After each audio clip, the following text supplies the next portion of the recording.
jangan sampai di bagian-bagian tertentu hanya diisi oleh orang-orang yang tertentu saja, atau yang punya kedekatan-kedekatan saja. Saya berharap di Pak Kadis nanti ini lebih terbuka, maksudnya dalam hal pemberian lahan. Gorengan yang kecil-kecilan itu mereka bisa sewa tahunan, sewa bulan, sewa harian, sewa minggu. Jadi semua pelaku usaha kelas apapun dapat. Informasi ya, bukan dari Pak Kadis, informasi yang dengar sampai 100 juta ya, benar gitu.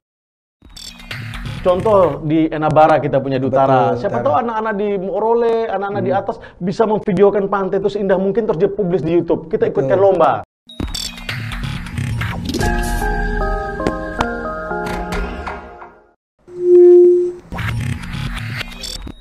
Halo Sobat Milenial, bersama saya lagi di studio Millennial Spirit Channel, Podcast Positive Room. Saya kali ini mungkin lebih banyak ngobrol-ngobrol tentang bagaimana sih pariwisata di Kabupaten Ende. Saya ditemani oleh Kadis Pariwisata Kabupaten Ende yang mungkin sekarang lagi santai, kayaknya lagi mau siap-siap keluar kota nih Pak Kadis ya. Jadi saya mungkin sengaja menahan minta waktu Pak Kadis untuk bisa sisip untuk ngobrol-ngobrol dengan saya di studio Podcast Positive Room untuk berbincang-bincang sedikit terkait bagaimana sih pariwisata Kabupaten Ende ke depan dan apa saja yang akan disiapkan, mungkin menyambut KTT G20 mungkin ya. Ada imbas ke Kabupaten Ende dan lain-lain.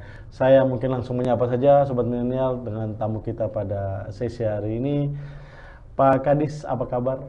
Kabar baik, selamat pagi, salam sehat, salam pesona Indonesia. Sekarang kalau pariwisata salam pesona Indonesia. Salam pesona Indonesia. Pak Kadis, sebelum mungkin kita lebih santai untuk ngobrol, lebih apa, tidak ada salahnya kita minta Pak Kadis memperkenalkan diri dulu, karena Pak Kadis baru 2 tahun kalau tidak salah di Dinas Pariwisata Kabupaten Ende. Jadi saya minta Pak Kadis perkenalkan diri dulu untuk memperjelas ya, teman-teman Sobat Milenial juga pengen ketemu dengan Pak Kadis lapang. Baik, terima kasih Sobat Milenial. Selamat pagi, salam sehat untuk kita semua. Salam pesona Indonesia, khusus untuk kota ini, salam Pancasila. Baik, saya Martinus Adban, Kepala Dinas Pariwisata Kabupaten Ende sejak 31 Desember 2020 sampai dengan sekarang. Nah, untuk di Ende saya sudah memasuki usia kerja di Ende sudah mau masuk ke 26 tahun.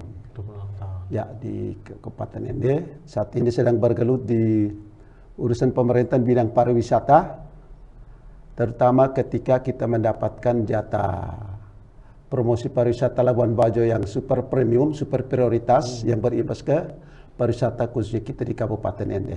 Begitu para kaum milenial punya peluang dan punya kesempatan sekarang itu bermain di pariwisata. Siap.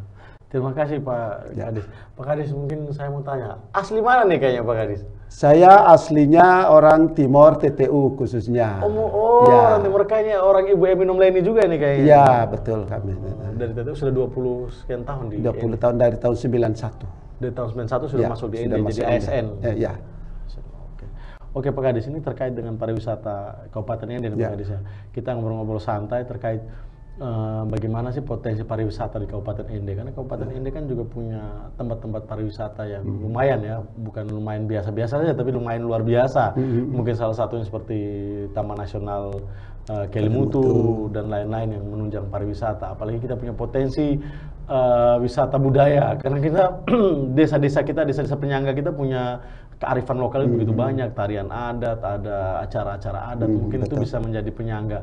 Itu kira-kira bagaimana Dinas Pariwisata menyikapi itu selama 2 tahun menjabat? Ya, saya selama 1 tahun di Dinas Pariwisata, namun jauh sebelumnya itu memang saya adalah orang yang sangat minat berpariwisata. Senang travel secara sendiri-sendiri ataupun keluarga. Ende ini punya potensi pariwisata terlalu banyak. Potensi, dari aspek potensi. Sekarang kita rangkum dalam 3 potensi besar. Pertama potensi alam, potensi budaya, dan potensi sejarah. Ada 3 potensi besar. Potensi alam kita itu yang paling unik dan tidak terdapat di dunia manapun itu Kelimutu. Terus potensi budaya kita yang paling unik dan tersebar hampir di seluruh Kabupaten Ende. Dari kota Ende maupun di luar kota Ende. Kita budaya itu sangat kaya dengan berbagai subsektor pengembangan aspek budaya itu yang kemudian bisa berdampak. Yang ketiga, kita punya alam. Alam Kabupaten ini itu surga, Pak. Nama Flores saja itu sudah mencerminkan sebuah keindahan. Flores itu bunga.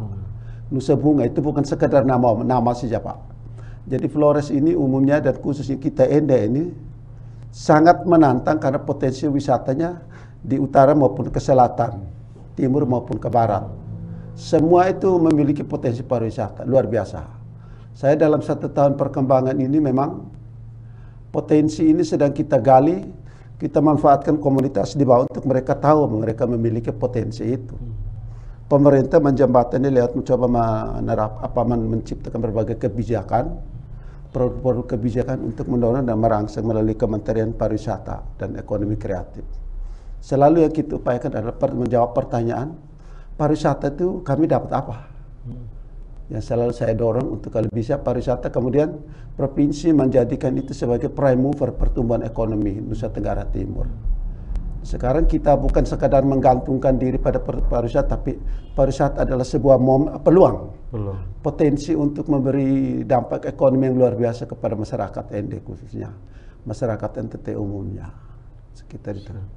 Oke, ini kan ada sebenarnya penjelasan yang panjang lebar dari Pak Kadi. Saya juga cuman pengen tanya, Pak, sejauh ini sentuhan langsung Kadis pariwisata Kabupaten ini ya, Dinas Pariwisata Kabupaten ini terhadap pelaku-pelaku pariwisata seperti apa? Itu kan ada banyak itu pelaku pariwisata itu, bahkan yang menunjang pariwisata seperti di desa-desa, punya mungkin objek wisata dan lain. Sentuhan langsung seperti apa?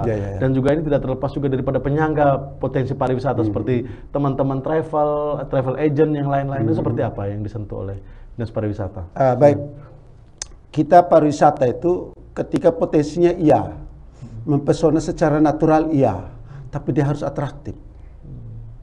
Harus atraktif dulu. Jadi kita memang bangga Pasir Putih Pantai Utara itu luar biasa, tapi tidak atraktif. Artinya kita tidak menjadikan dia sebagai tempat berkreasi yang dilihat sepintas saja memang indah betul, mengalahkan Bali malah kalau perlu.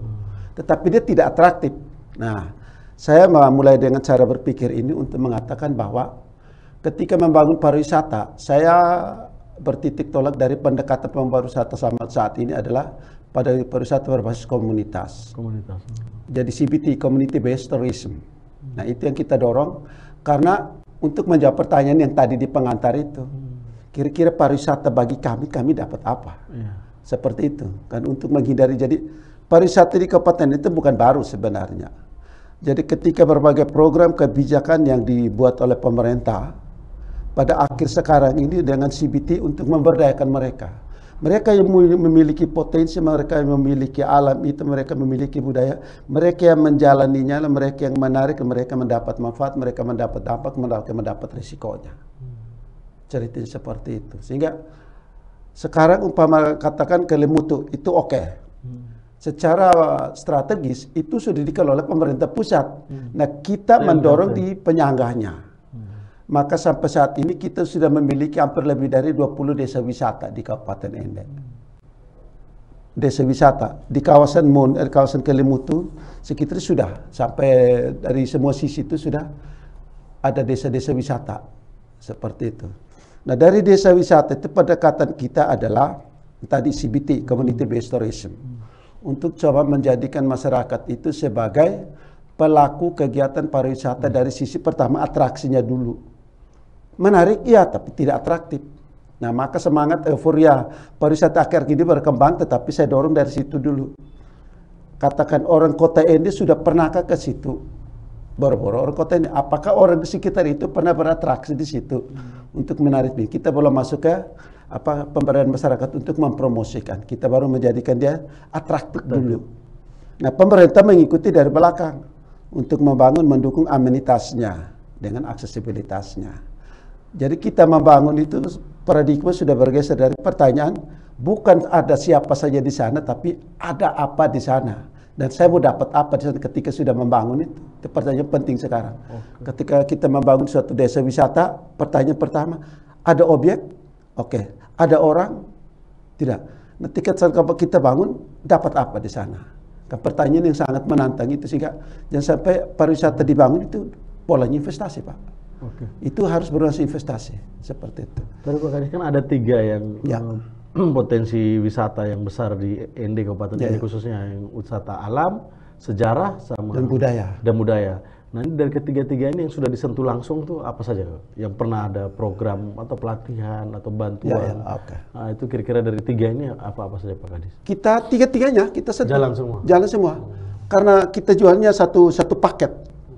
Jadi kalau dari Kelemutu, dari sisi program, dia program penting sekarang sampai saat ini pemberdayaan masyarakat sekitar. Dari sisi pengembangan, pembinaan upaya pemberdayaan ekonomi masyarakat sekitar itu. Dan itu pun sampai sekarang itu juga bukan hanya dari TNK, tapi dari berbagai kementerian. Selain pariwisata, Kementerian Pariwisata, Kemendes, PUPR, Semua integrasi. semua terintegrasi di sana. Kan baru-baru mungkin nanti cek di Woloaren baru-baru dapat paket bantuan tahun kemarin itu membangun semacam atau kawasan itu tempat aircraftnya di Woloaren antara lain. Dan juga di Pemok itu banyak lopo-lopo yang dibangun itu dari Kemendes itu. Jadi sebenarnya program pemerintah menyentuh 3 itu. Kita memberdayakan masyarakat untuk bisa memanfaatkan potensi mengembangkan. Kita latihan sanggar. Nanti besok minggu depan ini saya sebentar ini ke atas mau survei untuk rencana pelatihan sanggar tari untuk 3 item.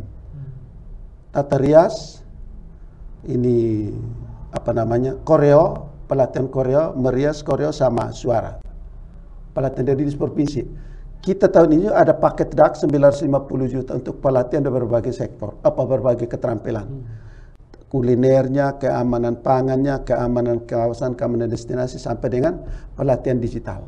Oke. Nah, kita untuk Ini menyangkut 3 tadi semua. Oke. Saya juga emang awalnya pengen ngobrol dengan Pak Kadis di Betul. podcast itu supaya mungkin Pak Kadis lebih bisa memberi informasi karena Ya. sejauh ini memang yang kita tahu pariwisata di ND ya seperti ini saja. Betul. Mungkin kurang di blow up oleh media dan Betul. lain-lain. Harusnya mungkin ide yang bukan seharusnya maksudnya dari Bapak Kadis Pariwisata mungkin ya memberi informasi seluas-luasnya Ya, kepada ya. masyarakat bahwa ini ada potensi dan segala macam yang bisa kita pakai. Contoh kemarin kayak di air panas di Soko kayak ada Soko, perubahan ya. dan lain-lain. Harusnya itu kita publis dan kita blow up. Ya, kita ya, ya. manfaatkan. Mungkin ada strategi-strategi dari dinas mungkin terkait promosi dan lain-lain. Ya baik. Kalau yang paling terakhir berkaitan dengan beberapa objek wisata milik pemerintah daerah dikelola pemerintah daerah itu, pertama dari aspek pemerintah memang dia sedikit birokratik. Setiap aset yang dikelola itu dia harus memenuhi prosedurnya. Kepemilikan aset. Yang kedua, seketat apapun birokrasi pemerintahan, dia terikat soal tata kelola.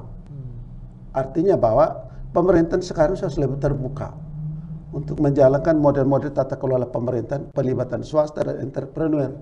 Nah, 3 kawasan ini yang selama ini dikelola oleh pemerintah daerah berjalan sangat tidak efisien dan tidak efektif. Karena pertama dari aspek fisik, konstruksi dia tidak memenuhi syarat. Yang kedua, tata kelolanya juga begitu-begitu saja. Begitu disentuh, dengan dukungan pemerintah pusat kita lakukan renovasi. Nah, saat ini sekarang kita lagi persiapan, kami menyiapkan beberapa perangkat hukum untuk model tata kelola. Dengan melibatkan 2 unsur tadi, entrepreneur dengan masyarakat sipil. Jadi pelibatan komunitas dengan entrepreneur. Jadi ada namanya privatisasi, tapi jangan lupa komunitas harus terlibat di sana. Ada di sana, jadi kita sama terlibat. Pemerintah sebagai penguasa pengelola aset, dia harus melibatkan 2 unsur ini dalam proses tata kelola apapun sekarang. Memang trennya sekarang paradigma sudah harus masuk. Sehingga sekarang kami lagi persiapan untuk kemudian ke sana karena prinsipnya dampak daripada setiap objek wisata yang kita kelola atau kita bangun atau kita urus harus bisa secepatnya memberi dampak kepada masyarakat dulu. Nanti imbasnya baru ke PAD. Jadi kita balik. Karena uang harus berputar di masyarakat, baru masyarakat ke PAD. Jangan PAD, baru kita ke masyarakat. Polanya harus dirubah. Polanya dirubah. Jadi kita membangun itu kekuatan ekonomi masyarakat dulu yang menjadi penyangga perekonomian daerah. Jangan kita balik, karena akan ketergantungan ke APBD. Harusnya kita balik, masyarakat didukung dengan lembaga-lembaga keuangan, permodalan yang begitu kuat, ekonominya kuat. Maka dengan sendirinya pasti imbasnya ke PAD berupa pajak dan retribusinya gampang. Kecil, tapi cepat. Oke. Seperti itu. Terus strategi dari Dinas Pariwisata Kabupaten sendiri terkait investasi. Ini Betul. kan kita harus buka Betul. buka pintu investasi Betul. seluas-luasnya untuk Betul. pariwisata. Itu seperti apa langkah yang sudah diambil? Yang pertama, kita menguatkan semua lembaga perekonomian rakyat berupa yang namanya UMKM dengan ekraf. Dia harus kuat dulu. Nah, kita sudah 2 tahun ini melakukan pelatihan-pelatihan. Setelah kita latih, kita advokasi mereka segera berbadan hukum. Kalau Anda mau mendapatkan peluang investasi ke depan, harus berbadan hukum, artinya harus memiliki izin. Yang kedua, berkelanjutan. Kalau masuk pariwisata, manajemen pengelolanya harus berstandar. Minimal standar Sabta Pesona tadi, 7 pesona pariwisata itu. Kalau hanya pariwisata, tapi kita melatih untuk memiliki keterampilan dasar dulu.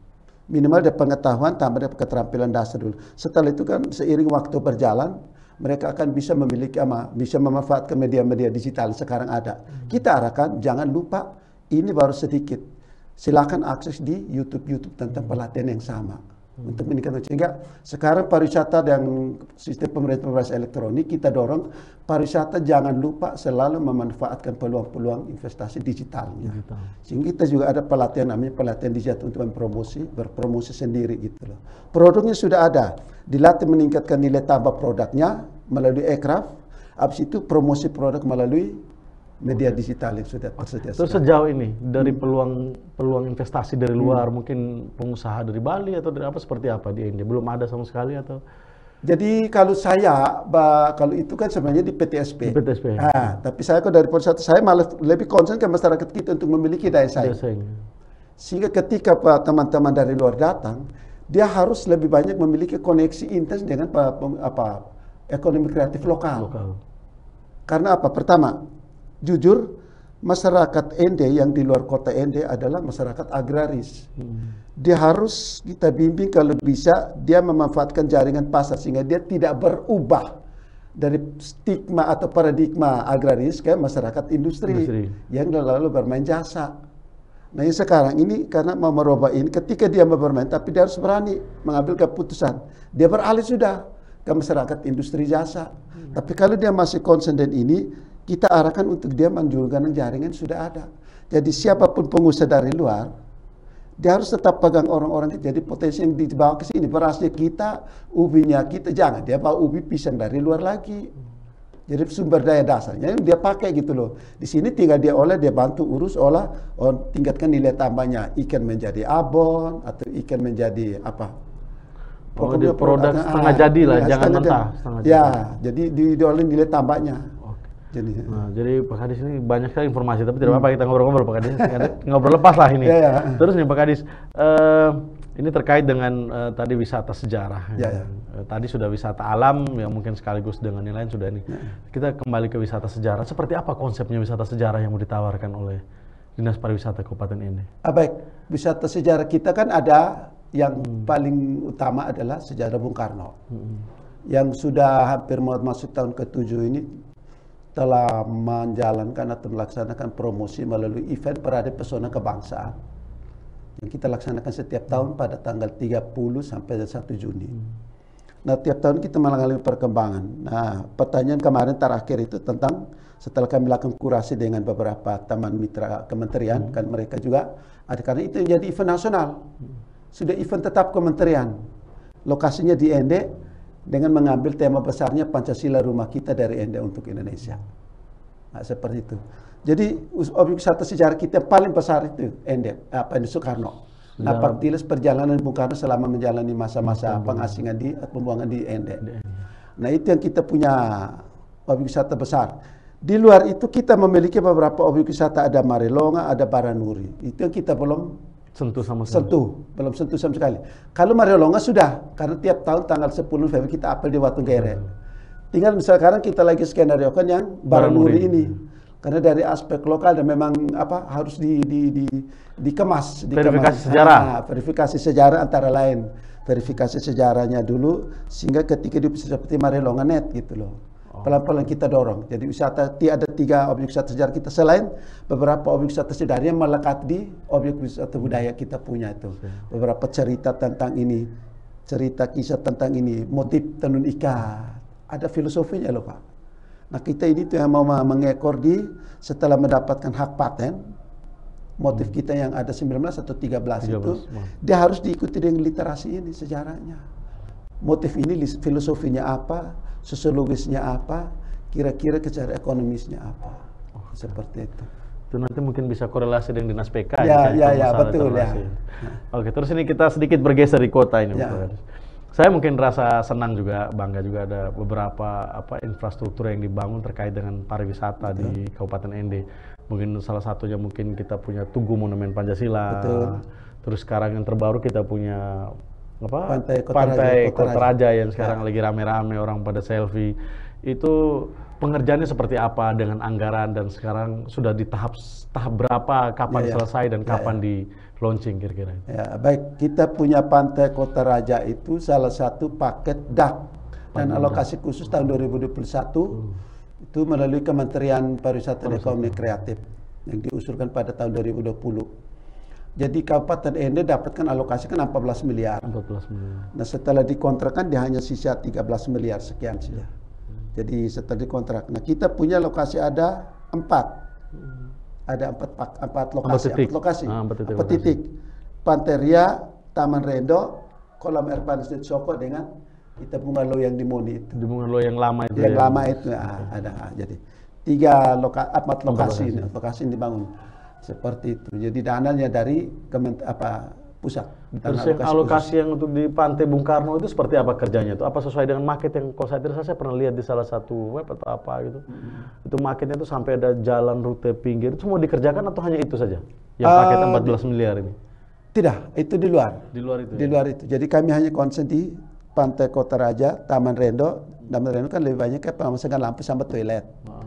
Begitu Pantai Kota Raja itu ada beberapa item pekerjaan, dari plaza kuliner, pelatarannya, tamannya, bundaran atraksi di atas, tambah di toilet, tambah lampu. Ada beberapa item pekerjaan. Saya juga pernah ngobrol dengan Pak Bupati, kan terkait kemarin kan saya pernah izin untuk penggunaan lapangan di bawah, tapi kan Pak Bupati bilang di situ nanti akan dibangun tempat pariwisata terpadu termasuk hotel dan lain-lain. Kalau saya tidak salah ngobrol waktu itu saya ngobrol-ngobrol dengan Pak Bupati. Dan di sisi sebelah sini di Taman Rendo itu akan dibuat taman air, mainan air sama waterboom. Waterboom. Itu seperti apa realisasinya itu? Belum. Kita sementara malah sekarang pariwisata malah pembenahan biasa lagi di Taman Rendo itu. Ya. Kalau di Taman Rendo tidak masalah karena itu kita fokus ke pariwisata berbasis literasi. Ya. Itu pendidikan luar sekolah, pendidikan kampus merdeka. Atau sekolah merdeka sekarang jadi sekolah lapangan itu kita siapkan. Makanya kita siapkan itu lebih aman, pagar tertutup, toiletnya juga sudah bagus. Itu pertama Taman Rendo. Sisa Taman Rendo yang ke sana itu memang dalam rencana Bapak Bupati itu mau ditata kembali. Jadi nanti umpama kepentingan Pantai Kota Raja sama Taman Rendo, maka beberapa fasilitas termasuk parkir. Termasuk pertama parkir, yang kedua lapangan olahraga itu tetap harus ada. Dia tidak boleh hilang karena itu salah satu bagian integral dengan lapangan Pancasila di depan itu. Dan itu sudah aktivitas masyarakat sudah jalan. Jadi sampai kita menghilangkan. Nah, dari sisi pariwisata saya selalu ngekor atraksi masyarakat. Jangan menciptakan titik baru atraksi, jangan. Kalau saya, maka ketika teman-teman di luar sana bilang, Pak kami ada objek wisata, saya tanya, kamu pernah main ke situ? Tidak. Ada orang sering nongkrong secara bebas atau tidak? Jangan-jangan kan kita begitu bangun, kita berinvestasi, ternyata animonya tidak kuat karena tidak kompetitif. Yang kedua tidak atraktif karena kita mengikuti ngekor orang yang sudah bikin atraksi atau kegiatan aktivitas itu baru masuk. Kita hanya melengkapi dengan menyediakan. Jadi jangan sampai balik. Menyediakan sarana dan prasarana. Jangan sampai balik. Kita bangun dulu baru kita tarik orang datang. Kalau saya tidak dapat. Maka kembali ke tadi itu. Ada beberapa rencana beliau untuk membangun beberapa fasilitas atraksi pariwisata, waterboom sama gondola. Kita sementara dalam posisi saya mendesain dengan mencari titik lokasi yang aman dan nyaman. Nah, yang itu aman dan nyaman. Tapi prinsipnya kita rapikan aksesibilitas dulu, melibatkan teman-teman mitra sektor lain, perhubungan, PU, P dan K karena berkaitan objek sejarah itu kan asalnya di P dan K. P dan K termasuk Taman Rendo. Jadi itu kawasan itu terintegrasi objek sejarah sama objek wisata pantai dan termasuk yang para layang itu. Para layang. Koneksi begitu. Oke, jadi sekarang saya lihat sudah hampir berapa persen selesai itu Pak di Taman Rendo itu? Oh ya. Di taman pantai Kota Raja. Pantai Kota Raja terakhir kemarin 10 Februari dari sisi kontraknya dan sudah di PHO. Sekarang sudah berapa persen? Sudah hampir 100% selesai. Sudah 100%. Sudah tinggal pemanfaatannya saja. Tinggal itu masa pemeliharaan dan kita sedang yang tadi saya bilang di awal tadi bahwa dalam konteks tata kelola pemerintahan, saya mengendal lagi saya sudah masuk ke Bupati. Kalau bisa kita duduk rapat bersama dulu, bahas bersama dulu. Mungkin juga ada ruang di mana kita libatkan teman-teman mitra swasta untuk memberikan pertimbangan tentang model tata kelola supaya seperti yang tadi saya katakan di pengantar awal tadi. Karena itu kawasan itu sangat antusias untuk masyarakat mau ke dalam, baik sebagai pengunjung maupun sebagai pengelola. Nah, prinsip saya dalam konteks tata kelola, pertama, walaupun agak diskriminatif, saya tidak mau orang ND itu merasa asing di tempatnya dalam aspek usaha. Itu prinsip dasar. Apapun kelas, maka saya bagi 3 kelas. Di sana ada kelas bisnis kuliner, ada 3 kelas yang saya bagi. Sehingga saudara-saudara kita semua pemain bisnis itu dia tinggal memilih.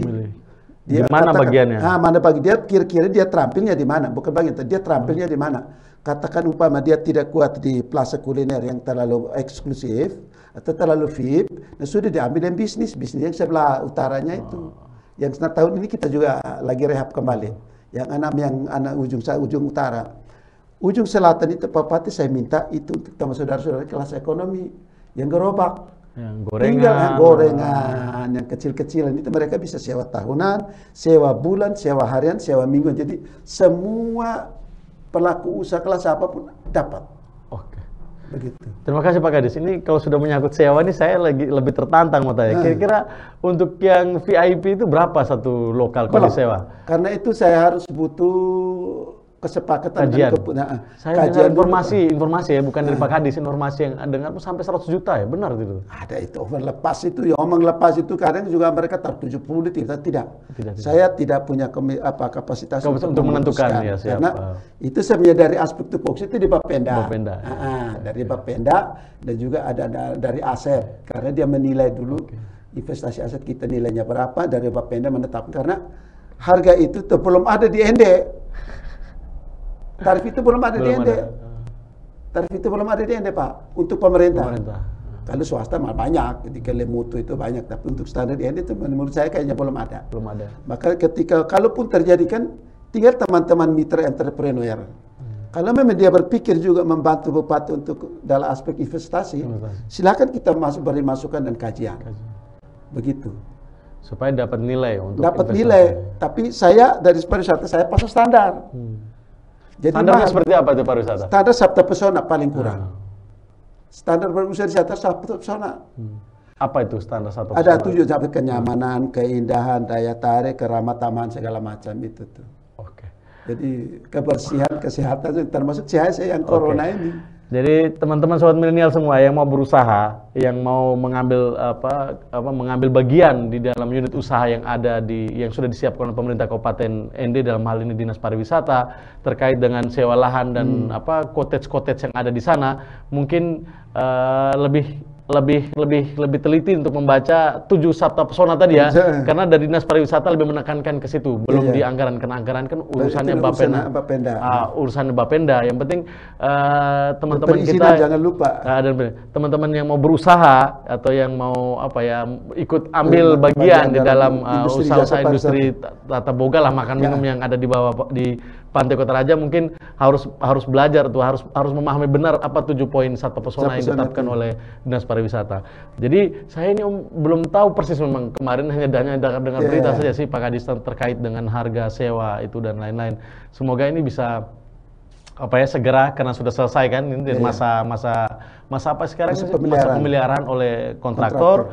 Semoga nanti kalau sudah selesai masa pemeliharaan bisa mulai pelan-pelan, kita bisa tahu anggarannya berapa, dan juga mungkin bisa di-share secara luas. Jangan sampai di bagian-bagian tertentu hanya diisi oleh orang-orang yang tertentu saja, atau yang punya kedekatan saja. Saya berharap di Pak Kadis nanti ini lebih terbuka, maksudnya dalam hal pemberian lahan, baik itu yang bagian VIP, yang bisnis atau yang ekonomi, semua kita lepas terbuka, biar masyarakat menilai, jangan sampai ada diskriminasi dan ada nepotisme dan lain-lain begitu kan terkait lahan itu. Oke Pak Kadis, ini ke depan setelah mungkin lahan itu sudah jadi, langkah apa saja yang mau disiapkan oleh Dinas Pariwisata terkait pariwisata Kabupaten ini? Yang pertama, penataan kawasannya masih berlanjut. Masih berlanjut ya? Penataan kawasan berlanjut dari aspek security, safety-nya, clean lines-nya, healthy-nya. Itu pertama. Itu penataan tidak pernah akan berhenti. Ketika kita memang berkelanjutan. Jadi secara perlahan-lahan. Yang kedua, tata kelola, manajemen pengelolaan. Itu penting. Karena saya selalu dalam beberapa wawancara atau dialog, saya selalu tekankan soal tata kelola. Jangan sampai pemerintah berpikir sendiri. Yang kedua, jangan sampai terlalu lepas ke entrepreneur atau masyarakat. Jadi mari kita berkolaborasi, saling mengadvokasi untuk saling mengisi mengolah. Itu potensi kita bersama, aset kita bersama. Pemerintah hanya mengadministrasikan saja, itu asetnya milik masyarakat Kabupaten Ende. Kalau perlu itu aset milik masyarakat di Indonesia ini. Karena semua orang itu bisa punya hak akses sebagai pengunjung, hak akses sebagai pengelola usaha di situ. Jadi masih berlanjut terus. Di sana kan tinggal umpamakan nanti ketika dalam perjalanan penataan dia selalu berkembang, ide-ide kreatif selalu muncul. Nah, belum kita baru omong kuliner ini, belum lihat teman-teman sanggar yang akan seni, pentas itu live di situ. Belum lagi apa yang teman-teman yang mainannya di Cendramata. Belum lagi ada teman-teman yang pengen semacam pameran sepintas satu hari begitu. Jadi belum nanti berkembang terus itu. Jadi saya malah menantang balik anak-anak generasi milenial itu tuh. Tinggal kita berkomunikasi, bermain event sendiri tidak masalah, bikin event sendiri tidak masalah di situ. Tinggal dilaporkan, kita saling mengisi. Oke, silakan kau bikin event, silakan berpromosi sendiri. Termasuk nanti harus siapkan itu perangkat wifi internet di kawasan itu, seperti itu. Kayaknya memang cita-cita yang sudah sangat bagus sekali dari Pak Kadis. Nah, cuman Pak Kadis ini saya mungkin dari tadi sepintas saya lupa mau bertanya, mungkin saya flashback sedikit. Kira-kira mungkin tidak infrastruktur fasilitas itu diserahkan ke pihak ketiga yang kelola? Bisa sekali. Supaya kita tinggal menerima hasil jadinya, jangan repot dengan jaga, jangan repot dengan segala macam. Kira-kira seperti apa? Itu dari prinsip tata kelola tadi. Prinsip tata kelola yang tadi ada bilang itu terbuka. Transparan yang tadi ada bilang itu supaya dipublis. Seperti apa kira-kira mau ditata kelola, saya bisa masuknya di titik mana gitu loh. Karena sudah terbuka. Jadi pertanyaan yang terakhir terkait apa tadi? Investasi, kasih urai swasta yang mengelola itu. Itu namanya privatisasi tadi. Privatisasi. Tapi nanti kita harus kaji betul dulu. Karena ada ruang-ruang yang memang tidak bisa diprivatisasi. Katakan seperti penagihan karcis pas masuk. Nah, nanti ada kita sepakati dibuat yang semacam. Pemerintah kan ketika dah mendudukan 3 elemen tadi itu, dia pada akhirnya harus dituangkan dalam keputusan. Kebijakan. Untuk mengatur 3 elemen bersama itu. Kira-kira yang buat mana, MOU lah, semacam MOU dengan pihak nanti dia MOU, di MOU ada apa nih, kesepakatan bersama. Kontrak kerja, seperti itu. Jadi nanti saya juga belum berani menjawab teman-teman berapa tarif karena saya tidak punya kompetensi, tapi saya bahas dulu dengan teman-teman OPD secara internal. Setelah itu memang kalau ada ruang kita minta pendapat dari teman-teman mitra entrepreneur, kita masukkan sehingga jangan sampai begitu pas 100 juta. Nah, kami orang ini tidak dapat lah. Oke Pak Kadis, ini benar ya memang karena pariwisata di Indonesia ini sangat menggeliat, lebih-lebih usaha ekonomi kreatifnya luar biasa Pak. Luar biasa bertumbuh ini. Jadi kalau tidak benar-benar kita tata dan kelola dengan baik, ini akan tidak terurus dengan baik dan tidak ada mendapat nilai ekonomi untuk kita masyarakat Kabupaten Ende. Dan mungkin ada beberapa masukan juga yang mungkin bisa saya sampaikan di Pak Kadis terkait tadi. Ya siapa tahu bisa dibahas gitu kan, keterbukaan dalam memberikan seluas-luasnya kepada masyarakat untuk bisa memakai fasilitas itu. Terus yang kedua mungkin ada dari pemerintah daerah mungkin memberikan kepada pihak ketiga yang mengelola di Taman Rendo atau di apa segala macam itu dikasih ke pihak ketiga untuk mengelola, tapi kita mendapat PAD-nya dari mereka begitu. Dan ini mungkin tantangan yang besar untuk Pak Kadis ya, karena Ende kan begitu luas dengan potensi pariwisata yang begitu besar. Saya harap juga pemerintah daerah juga kasih anggaran juga yang besar untuk Dinas Pariwisata dalam rangka bagaimana bisa mempromosikan pariwisata. Terus nih Pak Kadis, Ada poin yang terkait yang tadi saya sebelum kita mengakhiri sesi ini, saya ada poin terakhir tentang bagaimana kita bisa memberi informasi seluas-luasnya kepada semua orang bahwa Ende juga punya pesona pariwisata yang begitu indah. Ini kan otomatis pariwisata ini kan tidak terlepas daripada bagaimana kita mengiklankan atau mempromosikan pariwisata yang ada di Kabupaten Ende tentunya. Saya mungkin akan menawarkan sedikit dengan Pak Kadis seperti yang pernah saya tawarkan di Dinas Provinsi. Tapi semoga di Ende juga bisa, Pak Kadis bisa terima ini. Kalau bisa Pak Kadis, saya tidak merasa bahwa saya paling hebat, tidak. Kalau Pak Kadis ini kita ngobrol-ngobrol Pak Kadis ya, bisa tidak dikasih kesempatan atau kita buat seperti turnamen begitu ya, turnamen membuat desain promosi pariwisata, titik pariwisata yang ada di Ende terus dipublis di YouTube. Nanti Pak Kadis dengan teman-teman yang menilai mana yang juara. Ini kan kasih anak-anak muda yang bisa buat desain grafis atau mereka yang senang foto-foto atau mereka memberi iklan pariwisata, dan mereka kita kasih kesempatan mereka untuk mencetuskan iklan ide mereka yang ada dalam pikiran mereka dituangkan ke dalam YouTube, media YouTube untuk dipromosikan pariwisata seluas-luasnya. Nanti juaranya biar saya yang kasih hadiah, tidak apa-apa lah Pak Kadis. Oh gitu. Begini, saya malah kembali menantang karena kita punya event tahun ini kan ada 4 event. Siap. Event ini juga kita sementara jalankan proposal, cari sponsor. Nah kalau adik punya ide seperti itu, kan ketika katakan ada dukungan sponsornya, ada manajemen, kan pengelolaan kan di kami. Sehingga ide-ide kreatif saya justru sekarang ini malah menunggu beberapa ide kreatif kita kolaborasikan. Dia masuknya di titik kemana? Karena ada 4 event loh. Pertama kita festival budaya, nanti didekatkan dengan rencana pertandingan bola kaki antar kecamatan. Yang kedua parade pesona kebangsaan yang akhir Mei dan masuk ke Juni. Festival Kelimutu sama festival para layang. Jadi 4 ini, sehingga kalau memang ada punya ide, silakan kita komunikasikan sehingga kita tinggal masukkan ke dalam kreasi event itu. Selain yang sudah reguler itu. Saya cuma minta proses itu karena saya juga mungkin lama juga kuliah di Jawa. Promosi pariwisata ini penting. Kita punya potensi besar. Contoh di Enabara kita punya Dutara. Siapa tahu anak-anak di Morole, anak-anak di atas bisa memvideokan pantai itu seindah mungkin terus dia publis di YouTube. Kita ikutkan lomba. Semua anak-anak ini kita kasih kesempatan mereka untuk lomba. Apa sih yang daya tarik wisata di lokal di tempatnya mereka coba publish dengan bahasa, dengan kalimat. Nanti juaranya nanti ya Pak Kadis, saya akan saya minta teman-teman dari dinas lah. Ini kan bagian dari pekerjaan dinas untuk membuat lomba itu. Saya hanya meminta itu saja. Dan juga kalau diposting di YouTube kan pasti banyak yang nonton. Atau mereka sudah punya channel, teman-teman itu punya channel, ada yang kita punya channel, publisnya di channelnya mereka. Nanti mereka tinggal share channel linknya, yang promosi itu nanti kita kasih nilai.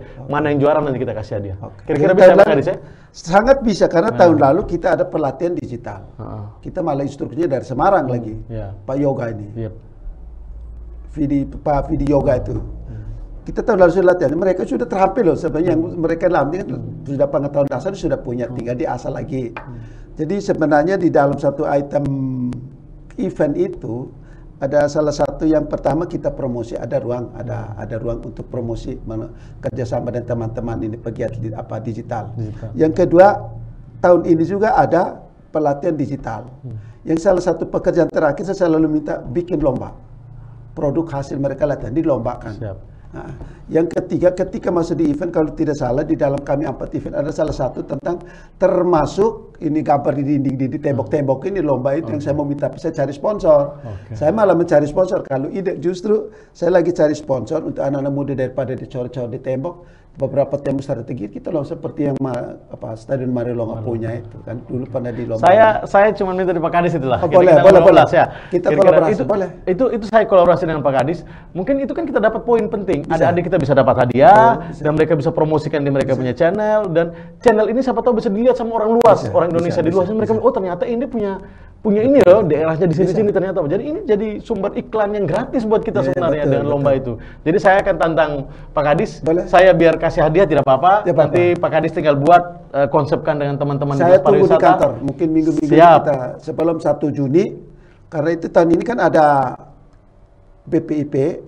Untuk 1 Juni itu BPIP, Kementerian Pariwisata, Kesbangpol Provinsi, Dinas Pariwisata Provinsi. Jadi ada 5 unsur ini akan masuk. Jadi ketika sudah ada ruang kreatif itu kan nanti akan terjadi dengan sendirinya. Oke.